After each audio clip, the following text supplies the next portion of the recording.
Hello बच्चों, let's see this question. Industrial melanism is an effect of industrial pollution, effects of mutation, evidence of survival of fittest, evidence in the favours of natural selection. देखिए, अब हम लोग बात करते हैं. अब हम लोग बात कर रहे हैं बच्चों नेचुरल सिलेक्शन के बारे में. नेचुरल सिलेक्शन के बारे में बोल रहे हैं. ठीक है, नेचुरल सिलेक्शन के बारे में बात कर रहे हैं. अब देखिए, जब भी डार्विन को अपना कॉन्सेप्ट इवोल्यूशन समझाना होता था तो वो दो कॉन्सेप्ट लेते थे, नेचुरल सिलेक्शन एंड दूसरा कौन सा, branching descent. Branching descent and natural selection, ये दो की कॉन्सेप्ट था किसका, डार्विन का इवोल्यूशन को एक्सप्लेन करने के लिए.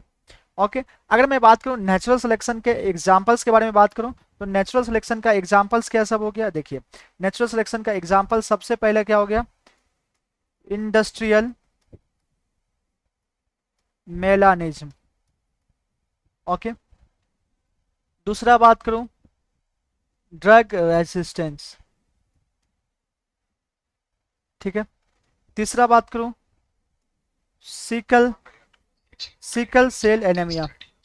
Sickle cell anaemia. चौथा बात करूं दैट इज मलेरिया.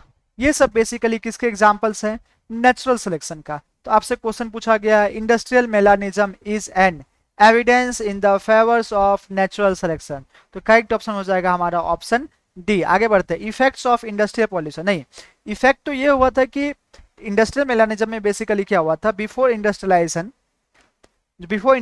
क्या हो रहा था, व्हाइट मोड सर्वाइव कर पा रहे थे. आफ्टर इंडस्ट्रियलाइजेशन क्या हुआ, ब्लैक मोड सर्वाइव कर पाए थे.